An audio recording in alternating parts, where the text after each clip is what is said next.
Hello guys, welcome to Shri Sham chemistry classes. Here we are discussing about the chemical reaction of haloarenes. So first we are study about the nucleophilic substitution reaction. In this reaction, nucleophilic substitution reaction में हम क्या करेंगे, basically nucleophile को substitute करेंगे।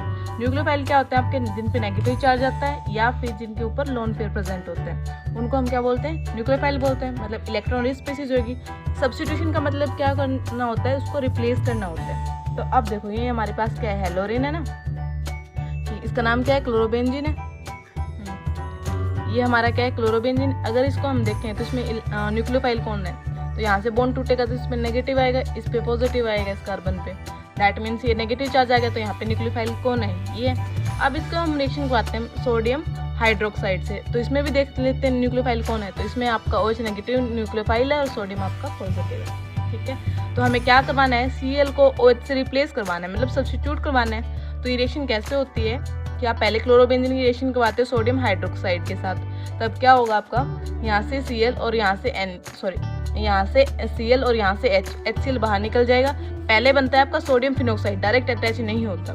ठीक है, उसके बाद रिएक्शन करवाते हैं इस सोडियम फिनोक्साइड की आप डाइल्यूट HCl के साथ। जब इसकी डाइल्यूट HCl के साथ रिएक्शन करवाओगे तो यहाँ पे Na और यहाँ पे Cl आपका बाहर क्या निकाल देगा, NaCl, और आपका ऑक्सीजन के साथ कौन लग जाएगा, H लग जाएगा। ठीक है, मतलब आपने क्लोरीन को किससे रिप्लेस कर दिया, OH से।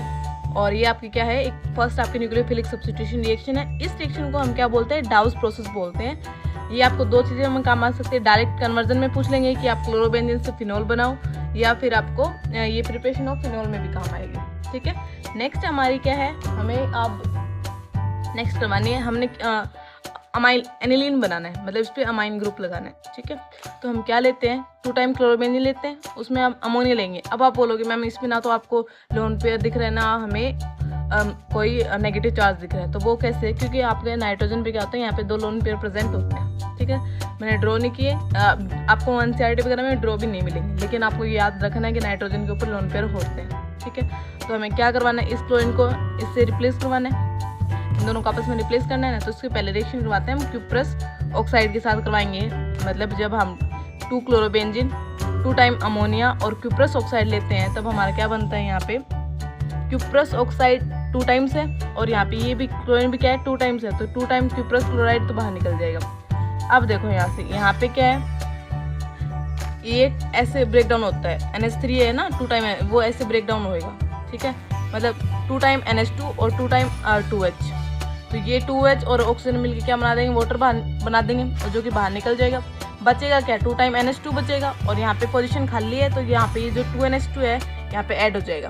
ठीक है, इतना क्लियर है।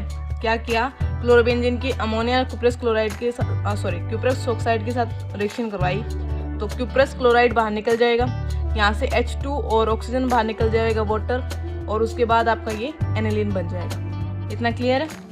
ये भी आपका डायरेक्ट नेमिंग में आ सकता है, कन्वर्जन में आ सकते हैं। ठीक है, उसके बाद हम क्या करेंगे, साइनाइड ग्रुप का सब्स्टिट्यूट करवाएंगे।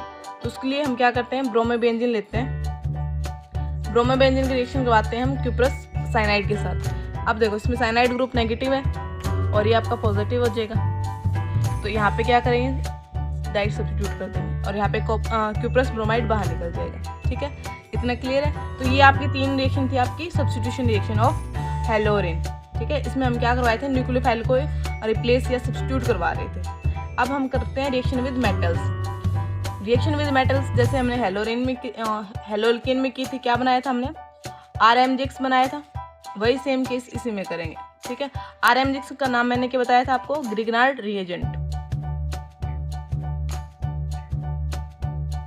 तो हेलोरेन में क्या होता है कि हम हेलोरेन लेते हैं, उसकी रिएक्शन करवाते हैं Mg के साथ, मतलब मैग्नीशियम के साथ, in the presence of ether, तो आपका डायरेक्ट Mg अटैच हो जाता है। यहाँ पे क्या बन जाता है, फिनाइल मैग्नीशियम ब्रोमाइड। अगर इसकी वाटर के साथ रिएक्शन करवाओगे तो फर्दर हो जाती है। उसके बाद हम इसमें हेलोरेन में क्या करवाएंगे, रिडक्शन। रिडक्शन का मतलब क्या होता है, हाइड्रोजन ऐड करना। ठीक है, addition of hydrogen. Addition of hydrogen कैसे करवाएंगे, हमने क्या लिया, क्लोरोबेंजीन लिया, उसकी रिएक्शन करवाई 2 टाइम ऑफ हाइड्रोजन, और ये हाइड्रोजन कौन सा आपका, ये याद रखना आपका, ये है नेसेंट हाइड्रोजन। ठीक है, और किसकी प्रेजेंस में हो रही है आपकी, अलॉय ऑफ निकल, एल्यूमिनियम और सोडियम हाइड्रोक्साइड, मतलब ये अल्कली हरकत है। तो जब इसकी रिएक्शन करवाएंगे तो क्या होगा, यहाँ से एक क्लोरीन और यहाँ से HCl बाहर निकल जाएगा, ये हाइड्रोजन यहाँ पे लग जाएगा और ये वापस अपने बेंजीन के अंदर आ जाएगा। ठीक है, ये आपकी क्या है, रिडक्शन रिएक्शन है। ये आपको बिल्कुल आपका कन्वर्जन में आ जाएगी, क्लोरोबेंजीन से बेंजीन बनाओ। ठीक है, उसके बाद आपका हेलोरेन होता है वो इलेक्ट्रोफिलिक सब्स्टिट्यूशन रिएक्शन भी शो करता है। और जो इलेक्ट्रोफिलिक सब्स्टिट्यूशन रिएक्शन शो करता है तो जो आपका हेलोरेन होता है वो अपने 2 पोजीशन पे अटैच करवाता है इलेक्ट्रोफाइल, ऑर्थो और पैरा पे। और अगर ऑर्थो पैरा की बात करें तो डोमिनेट कौन सा होगा, आपका पैरा डोमिनेट होता है। ठीक है, मतलब पैरा वाला मेजर होता है। अब हम देख लेते हैं कि आपकी ऑर्थो पैरा मेटा पोजीशन कौन सी होती है। तो इसके लिए हम क्या करते हैं, बेंजीन लेते हैं, उस पर कोई अलग से फंक्शनल ग्रुप होता है, उसके प्रेजेंस में देखते हैं कि हम कौन सा ऑर्थो है, कौन सा मेटा और कौन सा पैरा है। ठीक है, तो इसके प्रेजेंस में देखें तो ये वाली फर्स्ट वाली आपकी पोजीशन होती है, या इस साइड वाली और इस साइड दोनों साइड वाली होती है आपकी ऑर्थो। उसके बाद में इस साइड वाली और इस साइड दोनों होती है मेटा और एक होती है आपकी पैरा पोजीशन। ठीक है, तो जो इलेक्ट्रोफिलिक सब्स्टिट्यूशन होएगा वो कौन सी पोजीशन पे होएगा, ऑर्थो पे और पैरा पे, और मेजर कहाँ पे होएगा, पैरा पे। ठीक है, तो पहले ही हम करवा रहे हैं हेलोजिनेशन।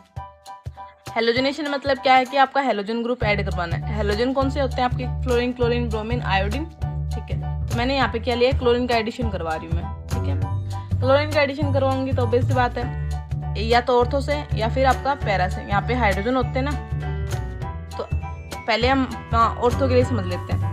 अगर यहाँ पे हाइड्रोजन और ये Cl2 है तो एक HCl बाहर निकल जाएगा। अगर HCl बाहर निकल जाए तो यहाँ पे क्या बचेगा, Cl, वो कहाँ लग जाएगा, H की जगह लग जाएगा। ठीक है, HCl बाहर। अगर सेम अगर हम पैरा के साथ करवाएंगे तो वो भी ऐसे ही होएगा। तो और इन दोनों में मेजर कौन सा होएगा, पैरा वाला। ठीक है, अब हम देखते हैं नाइट्रेशन। नाइट्रेशन में क्या होता है, आपका NO2 ग्रुप लगता है, और वो कब लगता है वो देखना। नाइट्रेशन के एजेंट याद रखना आप क्या होते हैं, कंसंट्रेशन फॉर्म में होता है HNO3 और कंसंट्रेशन फॉर्म में होता है H2SO4। ये दोनों मिला के आपको क्या देते हैं, NO2 प्रोवाइड करवाते हैं। ठीक है, और ये आपका कहाँ लगेगा, एक बार ऑर्थो पोजीशन पे, एक बार पैरा पोजीशन पर। मेजर कौन सा होएगा, आपका पैरा वाला होएगा। ठीक है, अब उसके बाद में होता है हमारा सल्फोनेशन। सल्फोनेशन मतलब सल्फ्यूरिक ग्रुप ऐड करवाना, और सल्फ्यूरिक ग्रुप कौन सा होता है, SO3H। ठीक है, वही है ये आपका जो सल्फाइड ये वाला ग्रुप H2SO4, ये क्या प्रोवाइड करेगा, SO3H। कहाँ पे लगाना है आपको, ऑर्थो और पैरा पे, और मेजर कौन सा होएगा, पैरा वाला। ठीक है, इतना क्लियर है। उसके बाद में है फ्रीडल क्राफ्ट अल्काइलेशन। अल्काइलेशन में मतलब क्या, आपको अल्काइल ग्रुप अटैच करवाना है। ठीक है, अल्काइल ग्रुप जैसे मिथाइल, इथाइल, प्रोपाइल। ठीक है, तो उसके लिए हम क्या लेते हैं, CH3Cl लिया है मैंने। यहाँ से आपको पता है ये हाइड्रोजन होते हैं, ऑर्थो के लिए, पैरा के लिए, दोनों एक। पहले ऑर्थो के लिए समझ लेते तो वही आपका पैरा के लिए चलता है। तो यहाँ पे H है, तो ये Cl के साथ रिएक्शन HCl बाहर निकल जाएगा और इसकी जगह कौन लग जाएगा, आपका ये मिथाइल ग्रुप लग जाएगा। तो यहाँ पे क्या हो गया, HCl बाहर निकल गया, बच गया क्या, CH3, ये यहाँ पे लगा दो। ठीक है, एक बार ऑर्थो पे लगा दो, एक बार पैरा पे लगा दो, और मेजर पूछे तो पैरा। ठीक है, उसके बाद क्या है, फ्रीडल क्राफ्ट असाइलेशन। असाइलेशन कौन सा ग्रुप होता है, RC+O। ठीक है, या फिर इसको आप सिंपल RCO भी बोल सकते हैं। इतना क्लियर। अब देखो, अगर इसको अटैच करवाना तो ये अटैच होता है COR से। ठीक है, हमने इसके लिए क्या लिए, CH3COCl लिए, ऑर्थो पे भी हाइड्रोजन, पैरा पे भी हाइड्रोजन। यहाँ से एक ऑर्थो के लिए समझा रही हूँ, यहाँ से HCl बाहर निकल जाएगा। HCl बाहर निकल जाएगा तो बचेगा क्या, CH3CO बचेगा। और अटैच किसकी साइड से करवाना है, CO की साइड से। तो एक बार ऑर्थो पे लगा दो COCH3 और एक बार पैरा पे लगा दो, मेजर पैरा वाला। क्लियर, यहाँ पे आपकी क्लियर होती है आपकी सारी और सारी आपकी केमिकल रिएक्शन कंप्लीट होती है हेलोरेन की। अब इसमें एक टॉपिक रहता है आपका ऑप्टिकल एक्टिविटी वाला, वो भी अब हम डिस्कस करते हैं। तो ऑप्टिकल एक्टिविटी क्या होती है वो देखो, जब आपकी लाइट आती है किसी भी सोर्स से, वो क्या होती है, हर डायरेक्शन में आती है आपकी।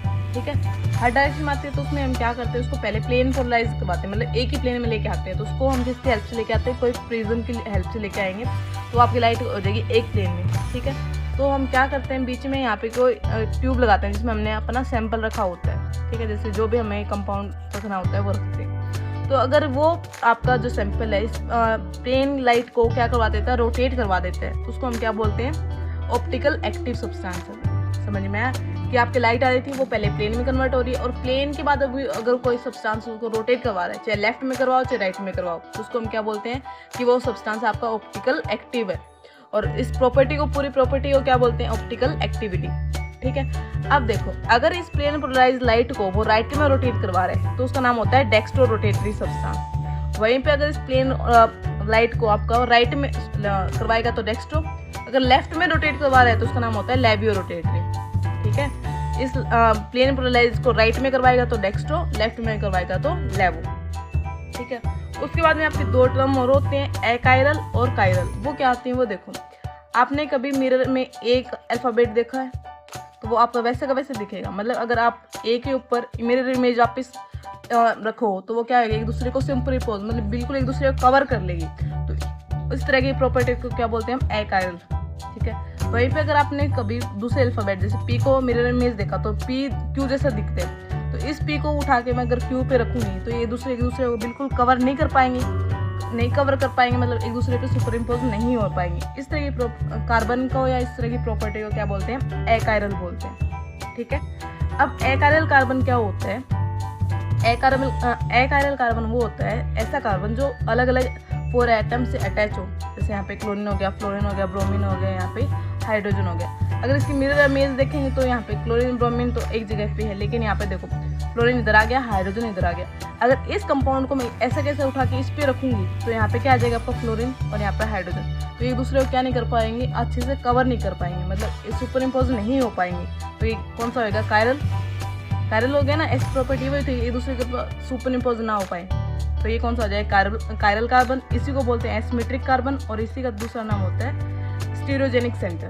ठीक है, तो यहाँ पे आपका ये होता है चैप्टर कंप्लीट। इसके बाद इसके यूजेस रहते हैं जो आप अगर एनसीईआरटी में पढ़ोगे तो आपको इजीली समझ आ जाएंगे। ठीक है, उसमें आप डीडीटी के बारे में पढ़ना बिल्कुल नहीं भूलना। ठीक है, थैंक यू।